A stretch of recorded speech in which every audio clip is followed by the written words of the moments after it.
الرحيم السلام عليكم ورحمة الله وبركاته الحمد لله رب العالمين والصلاة والسلام على أشرف الأنبياء والمرسلين وعلى آله وأصحابه أجمعين ومن تبعهم بإحسان إلى يوم الدين اللهم إنا نسألك علما نافعا ورزقا طيبا وعملا متقبلا اللهم علمنا ما ينفعنا وانفعنا بما علمتنا وزدنا علما. Kaum muslimin yang dimuliakan Allah, alhamdulillah, puji syukur kita panjatkan kepada Allah Rabbul Alamin yang telah menganugerahkan sampai saat ini setiap nikmat-nikmatnya. Dan di antara nikmat yang Allah anugerahkan kepada kita adalah menyadari betapa besarnya nikmat. Banyak orang-orang yang dianugerahkan kepadanya nikmat, akan tapi dia tidak menyadari betapa besarnya nikmat dalam dirinya. Maka bersyukurlah kepada Allah Subhanahu wa ta'ala apabila kita menyadari kenikmatan yang begitu banyak yang Allah limpahkan kepada kita.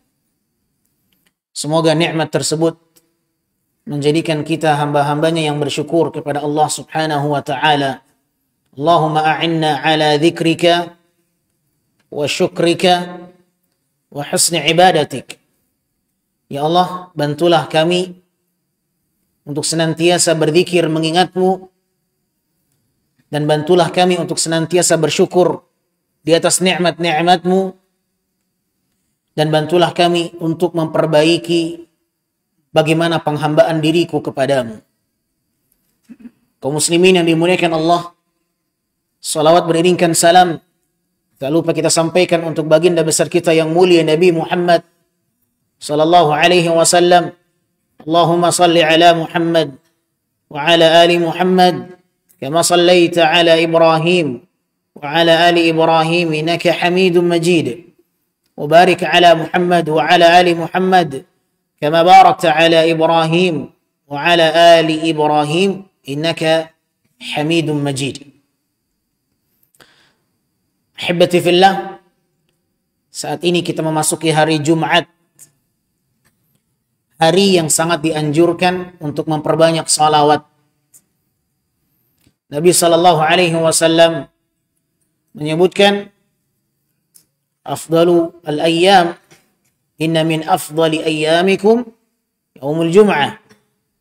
Sesungguhnya hari yang paling terbaik yang menghampiri kalian adalah hari Jumat. Fa'akthirus salata alayya, keperbanyaklah kalian untuk bersalawat kepadaku.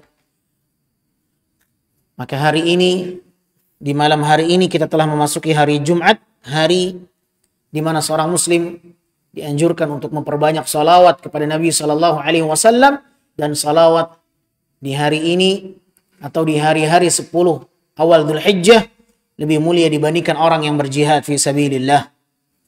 Karena Nabi SAW mengatakan amal saleh lebih dicintai oleh Allah Subhanahu wa ta'ala yang dipersembahkan oleh seorang hamba di 10 awal Dzulhijjah, dan itu lebih baik dibandingkan mereka yang sedang berjihad fi sabilillah. Hibati fillah, semoga Allah Subhanahu wa ta'ala senantiasa memudahkan kita untuk terus bersalawat kepada Nabi sallallahu alaihi wasallam, dan semoga Allah Azza wa Jalla mengumpulkan kita bersamanya kelak di dalam surganya di kehidupan akhirat. Allahumma amin ya rabbal alamin. Hibati fillah, kaum muslimin yang dimuliakan Allah, kita lanjutkan pembahasan di dalam kitab Sahihut Targhibi wa Tarhib, hadis yang berisi tentang motivasi dan ancaman-ancaman di dalam agama Islam. Pada pertemuan yang lalu kita sudah membawakan hadis Anas bin Malik radhiyallahu anhu, di mana Rasul sallallahu alaihi wasallam mengatakan, "Inna Allah hajaba taubah an kulli sahibi bid'ah hatta yada'a bid'atah." Rawahu Tabrani wa isnaduhu hasan. Rasul sallallahu alaihi wasallam telah memberikan sebuah ancaman bagi mereka, para pengekor hawa nafsu, yang senantiasa menjadikan hawa nafsunya sebagai pemimpin dalam kehidupannya. Mereka, para pelaku bid'ah, ancaman yang pantas bagi mereka, sebagaimana yang dikatakan oleh Nabi SAW dalam hadis ini, Allah menutup pintu taubat untuk mereka. Innallaha hajabat taubah. Sesungguhnya Allah Subhanahu wa taala menutup pintu taubat an kulli sahibi bid'ah, dari setiap pelaku bid'ah, hatta yada'a bid'atah, sampai dia tinggalkan amalan bid'ahnya. Dan hadis ini adalah ancaman yang sangat keras bagi mereka yang selalu memperturutkan hawa nafsunya dan tidak menjadi seorang muslim yang sportif, menjadikan dalil sebagai aturan main dalam beragama. Ikhwatal iman yang dimuliakan Allah, agama Islam adalah agama yang sempurna, agama yang seorang muslim dituntut untuk menerima apa adanya. Apa yang datang dari Allah Subhanahu wa taala, apa yang datang dari Nabi sallallahu alaihi wasallam adalah ketentuan yang tidak bisa diotak-atik, yang tidak bisa seorang muslim merubah ketentuan itu sesuai dengan keinginan dia, sesuai dengan perasaan dia, sesuai dengan tradisi dia. Tidak bisa. Islam, ketentuannya diatur oleh Allah Subhanahu wa ta'ala. Islam bukan agama yang seorang muslim itu seenaknya untuk menambahnya dan menguranginya. Karena agama Islam adalah agama yang telah Allah sempurnakan dan tidak lagi Allah datangkan agama setelah agama Islam. Karena diutusnya Nabi SAW sebagai penyempurna dari nabi-nabi yang diutus sebelumnya. Khatamun Nabiyyin. Ahibati fillah, kaum muslimin yang dimuliakan Allah Azza wa Jal, hadis ini ancaman yang begitu jelas bagi mereka pelaku bid'ah, di mana mereka ditutup kesempatannya untuk bertaubat sampai mereka tinggalkan amalan bid'ah mereka. Syekh Muhammad Nasiruddin Al-Albani rahimahullah memiliki sebuah ungkapan yang sangat menakjubkan. Beliau mengatakan, talibul haqq yakfihi dalilun, wa talibul hawa la yakfihi alfu dalil. Seorang yang mencari kebenaran, cukup baginya satu dalil yang datang kepadanya. Namun seseorang yang senantiasa menjadikan hawa nafsunya sebagai pengendali dalam dirinya, maka tidak akan pernah cukup sekalipun datang kepadanya 1000 dalil. Talibul haq, seorang yang mencari kebenaran, dia akan menerima kebenaran itu walaupun datang kepadanya hanya satu dalil. Satu rambu-rambu yang datang kepadanya, satu dalil yang datang kepadanya, dia akan terima itu. Akan tapi orang-orang yang memperturutkan hawa nafsunya tidak akan bisa menerima kebenaran walaupun kita datangkan kepadanya 1000 dalil.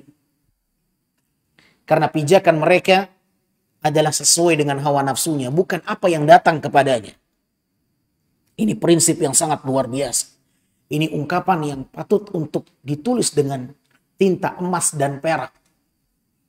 Perkataan Syekh Al-Albani rahimahullahu ta'ala adalah perkataan yang harus dihafal oleh para penuntut ilmu dan harus dihafal oleh segenap kaum muslimin agar mereka beragama sebagaimana agama yang datang kepada para sahabat melalui Nabi SAW, melalui Jibril yang datang dari Allah Subhanahu wa ta'ala. Agama yang datang seutuhnya dan tidak direvisi dengan hawa nafsu. Ma'asyarul muslimin yang dimuliakan Allah, seorang muslim haruslah berlapang dada menerima apa yang datang melalui Allah dan Rasulnya. Harus dia terima dengan lapang dada. Tidak boleh berat hati apabila hadis datang kepadanya hanya karena bertentangan dengan keinginan dan hawa nafsunya. Fala wa rabbika la yu'minuna hatta yuhakkimuka fima shajara bainahum. Kata Allah Subhanahu wa ta'ala, demi Tuhanmu wahai Muhammad, la yu'minun, mereka tidak beriman, sampai mereka mau berhukum kepadamu di setiap segala permasalahan perselisihan yang ada di tengah-tengah mereka. Tsumma la yajidu fi anfusihim haraja. Dan mereka tidak menemukan diri mereka berat hati menerima keputusan yang datang dari Nabi sallallahu alaihi wasallam. Fala wa rabbika la yu'minuna hatta yuhakkimuka fima shajara bainahum, thumma la yajidu fi anfusihim harajan mimma qadait wa yusallimu taslima. Dan mereka tidak berat hati menerima keputusan yang datang darimu, wahai Muhammad, dan mereka benar-benar berserah diri menerima apa adanya yang datang dari Rasul sallallahu alaihi wasallam. Inilah salah satu tanda keimanan seseorang. Dia harus berlapang dada menerima segala hukum yang datang dari Rasulullah sallallahu alaihi wasallam. Harus berlapang dada. Tidak boleh ada perasaan berat hanya karena tidak sesuai dengan ego dia, hanya karena tidak sesuai dengan keinginan dia, hanya karena tidak sesuai dengan hawa nafsu dia. Maka dia harus melatih diri dia untuk menerima ketentuan baku dari Allah Subhanahu wa taala, untuk menerima lapang dada. Dengan itulah seorang muslim akan terjaga agamanya. Akan terjaga agamanya ketika dia menjadikan rambu-rambu dalam kehidupannya semata-mata datang dari Allah dan Rasulnya, bukan ada sedikit pun dari hawa nafsunya.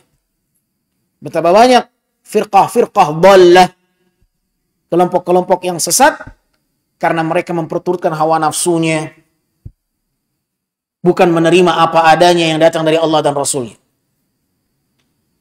Ketika Allah Subhanahu wa ta'ala menyebutkan bahwa Allah bersemayam di atas arasy, Ar-Rahmanu 'alal 'arsy istawa, maka seorang muslim dia menerima sebagaimana yang Allah katakan dalam Al-Quran itu. Dan tidak membagaimanakan Allah bersemayam di atas arasy itu. Tidak mentakwil, tidak pula membagaimanakan, tidak pula mempermisalkan sebagaimana makhluk yang sering dijadikan sebagai timbangan mereka menyamakan Allah Subhanahu wa ta'ala. Mereka mengatakan Allah Subhanahu wa ta'ala maksudnya bersemayam di atas arasy adalah menguasai. Itu yang mereka katakan. Mengapa mereka mengatakan demikian?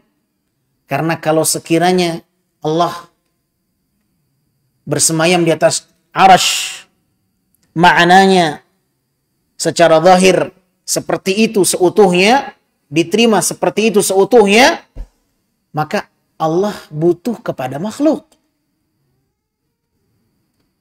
Mereka mulai membagaimanakan apa yang Allah kabarkan di dalam Al-Quran. Dan itu bukanlah wewenang makhluk untuk membagaimanakan Allah bersemayam di atas arasy. Bagaimana mungkin seorang hamba yang dia tidak pernah melihat Allah dan dia tidak pernah melihat arasy Allah membagaimanakan Allah dengan makhluknya?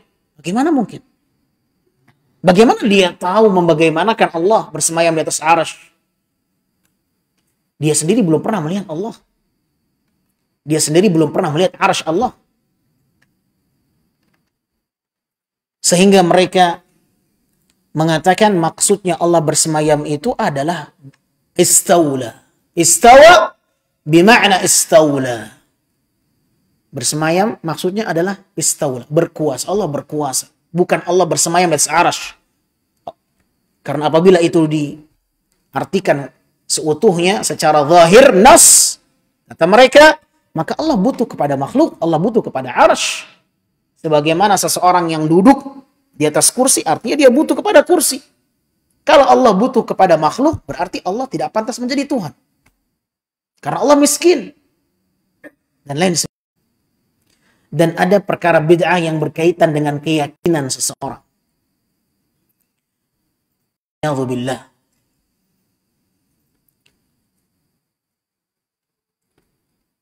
Imam Ibnu Qayyim Al-Jauziyah rahimahullah telah kita bawakan perkataannya pada pertemuan yang lalu, bagaimana beliau memberikan sebuah statement bahwa orang yang melakukan amalan bid'ah sulit diharapkan darinya taubat berbanding orang yang melakukan perbuatan maksiat yang levelnya di bawah bid'ah. Mengapa demikian? Karena orang yang melakukan amalan bid'ah, dia tidak menyadari bahwa perbuatannya itu adalah buruk. Yang dia yakini, yang dia tahu, amal yang dia lakukan adalah ibadah.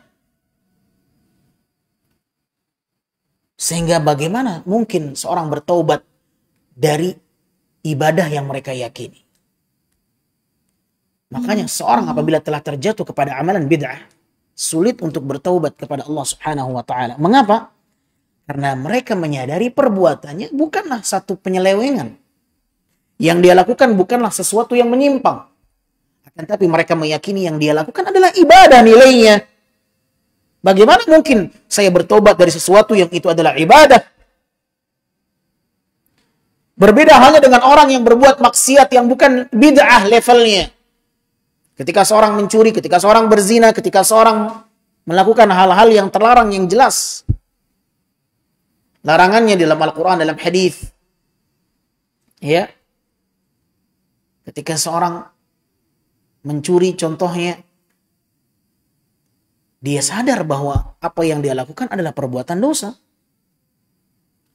Dia sadar bahwa yang dilakukan adalah perkara yang batil, perkara yang terlarang, perkara yang tidak diperbolehkan, sehingga masih diharapkan baginya taubat. Mengapa? Karena ketika dia melakukan kejahatan, dia masih menyadari kejahatan yang dia lakukan. Dia tahu dan dia sadar bahwa dia telah berbuat suatu kesalahan. Berbanding dengan orang yang melakukan amalan bid'ah, sulit baginya untuk bertaubat. Karena mereka meyakini apa yang mereka lakukan bukanlah kejahatan, bukanlah kemaksiatan. Akan tapi mereka melakukan itu karena yakin itu adalah bagian daripada ibadah. Itulah mengapa Nabi SAW mengatakan Allah menutup pintu taubat bagi mereka setiap para pelaku bid'ah sampai mereka tinggalkan amalan bid'ahnya. Tidak ada cara seorang yang bertobat dari bid'ahnya melainkan ketika dia harus meninggalkan amalan bid'ahnya itu. Tidak akan mungkin ditemukan seseorang bertobat dari bid'ahnya kecuali dia benar-benar meninggalkan seutuhnya amalan bid'ah yang dia lakukan itu. Hibbati fillah, kaum muslimin yang dimuliakan Allah Subhanahu wa taala. Hadis yang selanjutnya dibawakan oleh sahabat Al-Irbad bin Sariyah radhiyallahu taala anhu, qala Rasulullah sallallahu alaihi wasallam, iyyakum wal muhdatsat fa inna kulla muhdatsatin dhalalah. Rawahu Abu Dawud wa Tirmidzi wa Ibnu Majah wa Ibnu Hibban fi sahihi wa qala At-Tirmidzi haditsun hasanun sahih. Al-Imam Ibnu Al-Munzir membawakan hadis melalui jalur sahabat Al-Irbad bin Sariyah radhiyallahu anhu. Beliau berkata, Rasul sallallahu alaihi wasallam bersabda, "Iyyakum wal muhdatsat." Berhati-hatilah, jauhilah oleh kalian perkara-perkara yang muhdatsat. Al-muhdatsat jamak dari kata muhdats. Sinonim dari kata bid'ah, perkara yang baru dalam agama. Apa arti bid'ah? Muhdats. Fiddin. Perkara yang baru dalam agama. Iyyakum wal muhdatsat. Berhati-hatilah, jauhilah oleh kalian perkara-perkara yang muhdatsat. Perkara yang baru dalam agama. Fa inna kulla muhdatsatin dhalalah. Karena seluruh perkara yang baru dalam agama Dalalah. Apa dalalah? Nah, perkara yang baru dalam agama akan menjerumuskan seseorang kepada kesesatan. Hadis ini diriwayatkan oleh Imam Abu Dawud, Al-Imam Tirmidzi, Al-Imam Ibnu Majah, Al-Imam Ibnu Hibban dalam kitab sahih mereka. Dan hadis ini disahihkan oleh Syekh Al-Albani rahimahullah di dalam kitabnya Sahih At-Targhib wa Tarhib. Ini juga hadis yang dihimpun oleh sang pengarang kitab rahimahullah sebagai hadis yang berisi tentang tarhib. Apa tarhib? Hadis yang mengandung ancaman, peringatan. Tarhib, tarhib, targhib wa tarhib. Targhib motivasi, tarhib ancaman. Nah, ya. Apa ancaman mereka yang melakukan amalan bid'ah? Dia akan menjadi orang yang tersesat. Subhanallah. Dia akan menjadi orang yang tersesat. Na'udzubillahi min dzalik. Oleh karenanya Nabi Shallallahu Alaihi Wasallam hampir setiap memulai majlis, kata pengantarnya adalah memperingatkan dari perkara bid'ah. Telah kita terangkan pada pertemuan yang lalu. Indikasi seseorang yang anti dengan istilah bid'ah adalah ketika disebutkan bid'ah di sisinya, dia akan apa?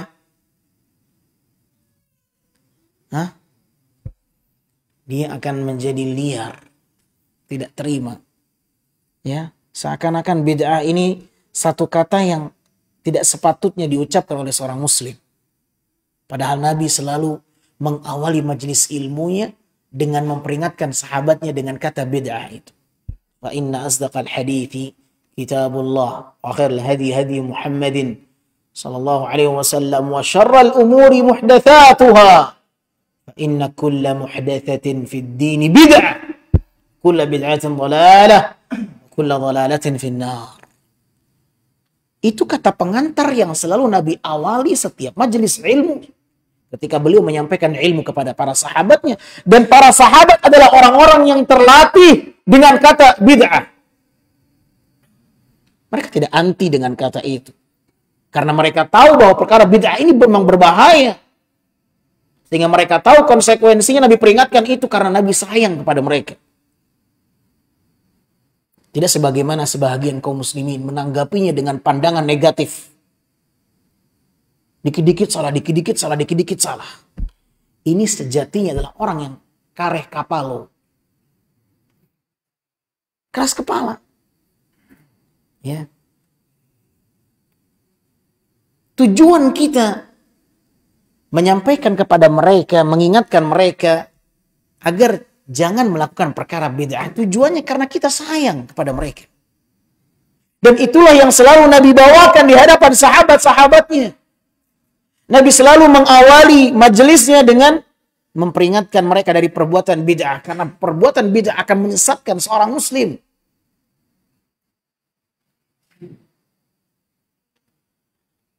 Maka seorang muslim yang hakiki, dia tidak anti dengan kata bid'ah.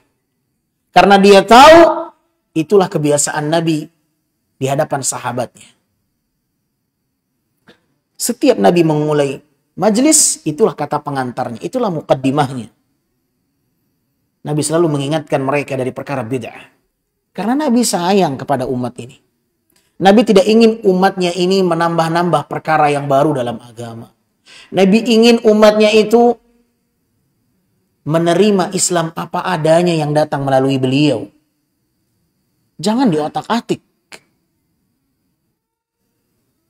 Namun terkadang kaum muslimin tidak mau menerima Islam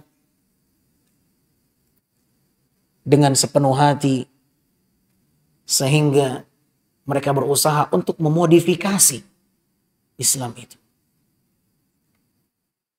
Nampaknya tidak afdol kalau nggak begini. nampaknya tidak afdol kalau nggak begini. Nampaknya tidak afdol kalau nggak begini. Akhirnya nggak karuan. Hah? Antum pernah ngeliat mobil dimodif? Oh, dicopot ininya, dicopot itunya, dicopot ini. Udah tinggal tulangnya doang. Pernah ngeliat motor? Dicabut ini, dicabut itunya, dicabut ininya. Padahal pabrik sudah memberikan yang terbaik. Seperti ini bodinya. Hah? Cuma nggak puas. Nggak keren. Nggak gaul. Hah? Dan lain sebagainya. Ikhwatal iman yang dimuliakan Allah Subhanahu wa taala, cukupkan dengan apa yang datang dari Al-Qur'an dan Sunnah, Anda selamat. Nabi sallallahu alaihi wasallam mengatakan, "Taraktu fikum amrayn." Aku tinggalkan untuk kalian dua perkara. Ma in tamassaktum bihima. Apabila kalian berpegang teguh dengan dua perkara ini, lan tadhillu abada. Kalian tidak akan sesat selama-lamanya. Kalau kalian berpegang teguh dengan dua perkara ini, kalian tidak akan sesat selama-lamanya. Apa itu? Kitabullah wa sunnati. Seorang muslim harus ada chip di dalam memorinya. Saya beragama harus dengan rambu-rambu Al-Quran dan Sunnah.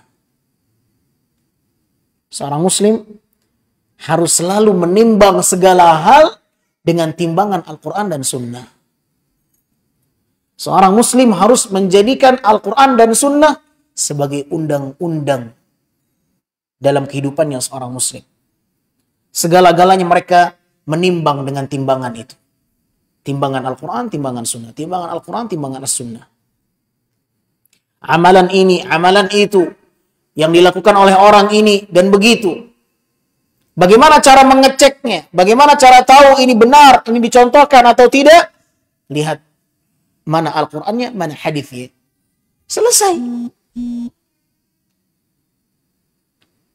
Oh, kata Ustadz Fulan, Nabi SAW tidak menambahkan opsi yang lain.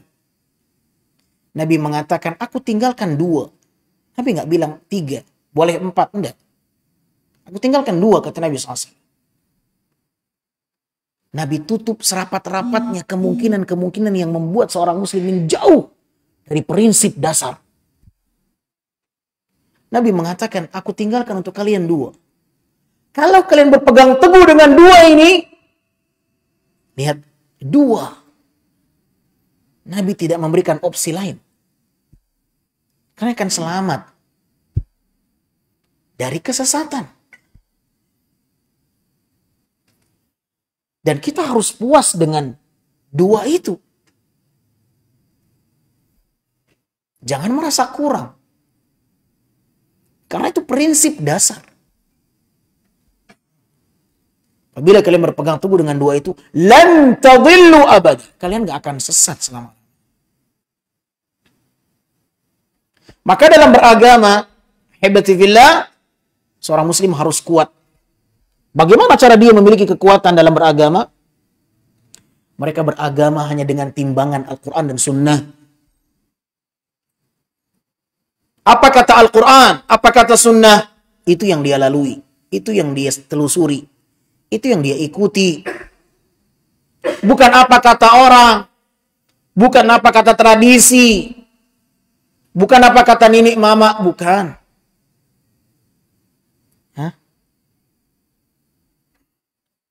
Bukan tujuan kita untuk membangkang. Tapi Islam harus ditinggikan. Al-Islamu ya'lu wa la yu'la alaih. Islam itu tinggi. Tidak ada yang lebih tinggi daripada Islam. Ketentuan yang datang dari Islam adalah ketentuan yang paling tertinggi. Tidak ada yang lebih tinggi daripada Islam. Al-Islamu ya'lu wa la yu'la alaih. Islam itu paling tinggi. Ketentuannya, ketetapannya. Tidak ada yang lebih tinggi dibandingkan ketentuan yang ada dalam Islam. Apa yang kata Islam, apa yang kata Al-Quran, hadis, itu paling tinggi.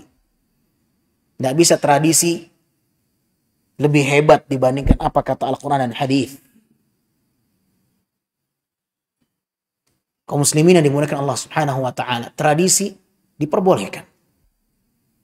Perkataan nenek mama diperbolehkan. Kebiasaan-kebiasaan yang dilakukan di masyarakat silahkan. Selama tidak bertentangan dengan syariat. Maka syariat harus dijunjung tinggi. Dengan itulah seorang muslim kuat di dalam beragama. Dengan itulah seorang muslim akan selamat dari kesesatan. Dan itulah yang Nabi selalu mewanti-wanti para sahabatnya untuk meninggalkan perkara-perkara yang muhdats. Yakum wal muhdatsat. Jauhilah oleh kalian perkara-perkara yang muhdatsat. Mengapa? Fa inna kulla muhdatsatin dhalalah. Karena setiap perkara yang muhdats, perkara yang baru dalam agama, dhalalah. Dia akan menyesatkan seseorang. Dia akan membinasakan seseorang.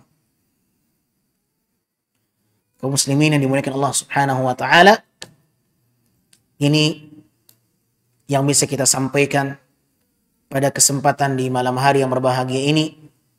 Semoga Allah Subhanahu wa taala melindungi kita dari segala pintu-pintu kesesatan, dan semoga Allah Subhanahu wa taala senantiasa memberikan kepada kita hidayah, petunjuk jalan yang lurus. Allahumma arinal haqqa haqqa warzuqna ittiba'ah wa arinal batila batilan warzuqna ijtinabah. Allahumma hdina wa saddidna.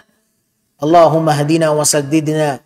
Subhanakallahumma wa bihamdika asyhadu an la ilaha illa anta astaghfiruka wa atubu ilaik. Wassalamu alaikum warahmatullahi wabarakatuh.